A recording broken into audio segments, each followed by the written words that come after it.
En el nombre del Padre, del Hijo y del Espíritu Santo. Amén. Ave María Purísima, sin pecado concebida. Espíritu Santo, fuente de toda luz, ilumínanos. Oh Señor Dios de los ejércitos, restáuranos. Haz resplandecer tu rostro sobre nosotros y seremos salvos. Después de las peticiones de perdón en Canadá y de la reciente reunión en Astana, en la que el falso Papa Bergoglio habló a nombre de todos los católicos diciendo: queridos hermanos y hermanas, hemos caminado juntos. Gracias por haber venido desde diferentes partes del mundo trayendo la riqueza de sus credos y de sus culturas. Gracias por haber vivido intensamente estos días de intercambio, trabajo y compromiso con el signo del diálogo, que tiene un valor más precioso durante un periodo tan difícil, al que además de la pandemia se agrega el peso de la locura insensata de la guerra. Hay demasiado odio y divisiones, demasiada falta de diálogo y de comprensión del otro. Esto, en el mundo globalizado, resulta aún más peligroso y escandaloso. No podemos salir adelante conectados y separados, vinculados y desgarrados por tanta desigualdad. Mi visita, que ya está llegando a su fin, tiene como lema mensajeros de la paz y la unidad. Está en plural porque el camino es común, y este 7º Congreso que el Altísimo nos ha concedido la gracia de vivir ha marcado una etapa importante desde su nacimiento en 2003. El evento ha tenido como modelo la jornada de oración por la paz en el mundo convocada en 2002 por Juan Pablo II en Asís, para reafirmar el aporte positivo de las tradiciones religiosas al diálogo y a la concordia entre los pueblos. Después de los sucesos del 11 de septiembre de 2001, era necesario reaccionar y reaccionar juntos ante el clima incendiario que la violencia terrorista quería provocar y que amenazaba con hacer de las religiones un factor de conflicto.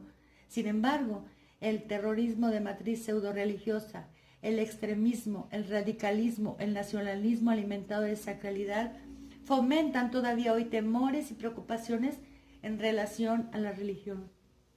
A este respecto, la declaración de nuestro Congreso afirma que el extremismo, el radicalismo, el terrorismo y cualquier otra incitación al odio, a la hostilidad, a la violencia y a la guerra, cualquier motivación u objetivo que se propongan, no tienen relación alguna con el auténtico espíritu religioso y han de ser rechazados con la más resuelta determinación.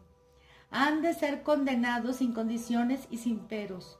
Además, en base al hecho de que el Omnipotente ha creado a todas las personas iguales, independientemente de su pertenencia religiosa, étnica o social, hemos acordado afirmar que el respeto mutuo y la comprensión deben ser considerados esenciales e imprescindibles en la enseñanza religiosa. Fin de cita. Para empezar, él hace coincidir los actos del 9/11 como parte del radicalismo religioso. Sabemos que esto fue planeado y perpetrado por los mismos creadores del nuevo orden mundial, y con ese pretexto se lanzaron a Afganistán, luego contra Irak, luego contra Siria, luego contra Libia, primero Libia, luego Siria, en aquello que llamaron la primavera árabe y que todavía no termina. Así como se llamó por Roncalli primavera eclesial al concilio. Y en los tiempos de Sor María de San Pedro, de la que estoy leyendo los textos, le llamaron la primavera de los pueblos. Entonces ya no se dejen confundir. Estos, los creadores de todos los conflictos, de todas las pandemias y de todas las guerras, ahora van a culpar a la Iglesia Católica de las guerras, cuando ésta solo ha participado en ellas en defensa propia. Pero vayamos a sus peticiones de perdón, porque estos, desde Juan Pablo II, han pedido perdón por la evangelización. Y si no cerramos los ojos, veremos que estas peticiones de perdón están encaminadas al mismo fin: a unir a todas las religiones bajo el arquitecto universal. En realidad, ¿verdad que los católicos y el mundo quieren regresar al paganismo con todas sus prácticas deleznables?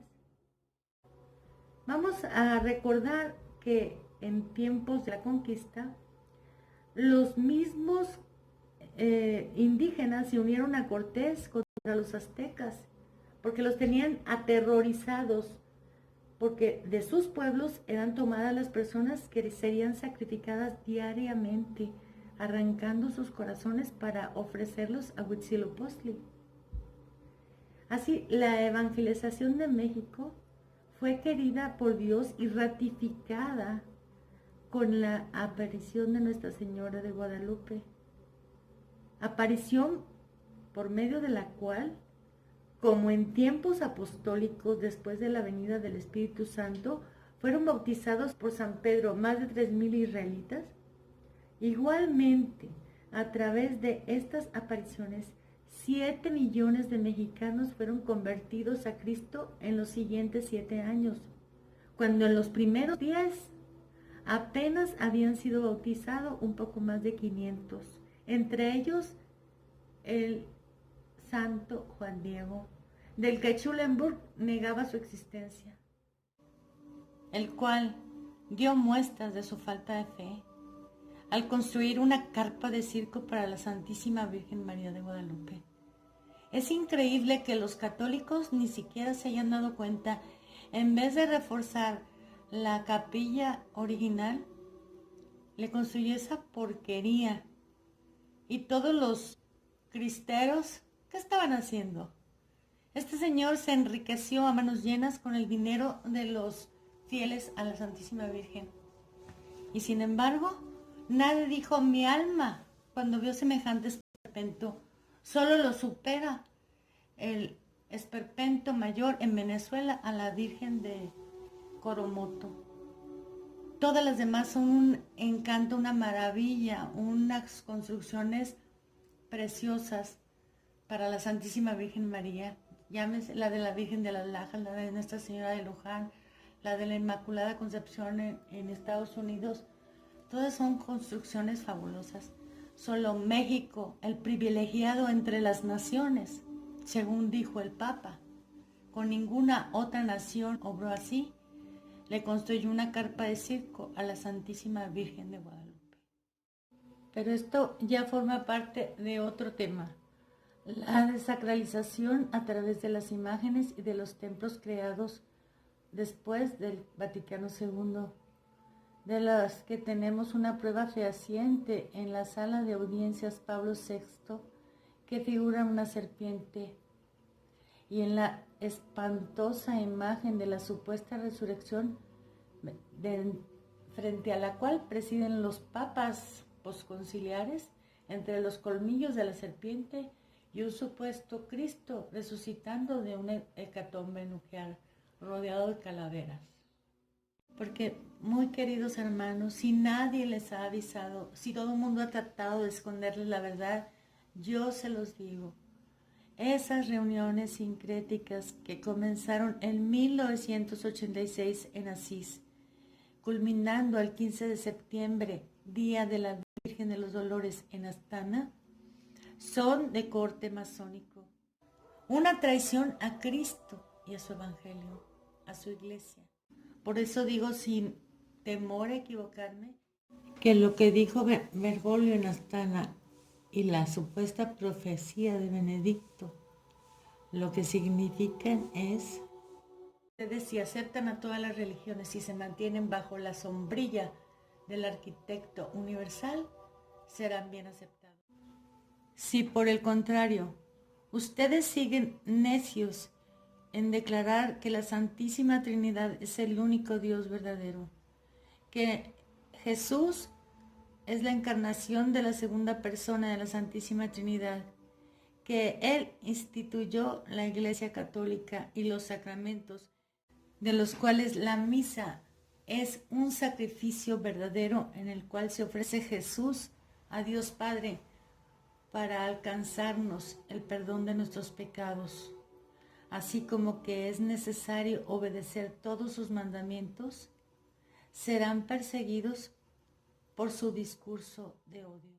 Porque nosotros, los teólogos modernistas y los papas conciliares y posconciliares, hemos determinado que todas las religiones nacen de la conciencia del hombre, Por tanto, no deben diferenciarse unas de las otras. Y perseguiremos sin peros a todos aquellos que quieran permanecer fieles y radicales en su fe. Debido a una pregunta que se me hizo con respecto al video, creo necesario hacer las siguientes aclaraciones. Desde la bula ineminente de Clemente XII sabemos que una de las características en las reuniones de la masonería es que se unen personas de diferentes credos y confesiones. Por eso es que consideramos que las reuniones de así son de corte masónico y, por supuesto, una traición a nuestro Señor Jesucristo y a su Iglesia, porque en su sincretismo niegan abiertamente al único Dios verdadero al ponerlo en igualdad con los ídolos. Segundo, porque sabemos que la masonería está en guerra contra la Iglesia Católica desde su surgimiento. Tercero, porque hemos leído las más grandes herejías contenidas en los libros de estos personajes, entre las cuales se pueden encontrar específicamente las que el Papa San Pío X calificó de modernistas, que declaran abiertamente que todas las religiones son producto de la subconsciencia, como leímos en el libro de Ratzinger, Fe y Futuro, haciendo ver como elucubraciones lo que se decía de Cristo o de otros temas en las Sagradas Escrituras.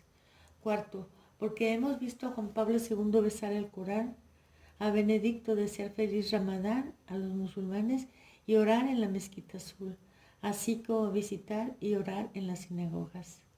Dos religiones que odian al cristianismo. Quinto, porque hemos visto que Bergoglio ha declarado una y otra vez que el Islam es una religión de paz y todos ellos han propiciado la islamización de Europa. Porque hemos leído en Vatican Va los elogios de Juan Pablo II a China por su protección a los derechos humanos. Asimismo, a Ratzinger invitar a la iglesia del partido chino, a los obispos del partido chino a participar en la reunión de CIS 2011. Porque hemos visto que Bergoglio ha llegado a acuerdos intolerables con ese gobierno. Igual que antes vimos a Roncalli o escuchamos que Roncalli hizo con Khrushchev y a sus sucesores los vimos bendecir a Castro, a Chávez, a Maduro y demás verdugos de los cristianos. Por eso podemos inferir que las declaraciones de Astana y la supuesta profecía de Benedicto están en consonancia con lo que ahora vivimos. La persecución a los católicos y a los cristianos que quieren permanecer fieles al único Dios verdadero.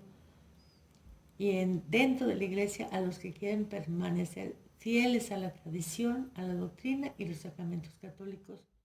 Porque no se engañan, hermanos. Esta es masonería pura y la masonería nació para combatir a la iglesia, no a los otros credos. Ellos combatirán a todos aquellos católicos que quieran permanecer fieles, que predican la verdad del Evangelio y se aferren a su fe.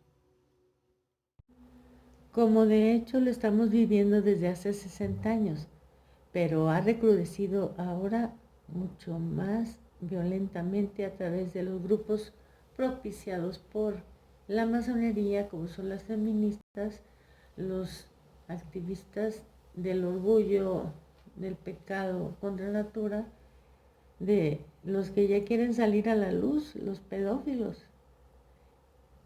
Todo esto va contra Dios, contra su iglesia, y hay de ti donde te atrevas a llamar mal al mal y bien al bien, porque eso es un discurso de odio para la ONU y para la sociedad actual.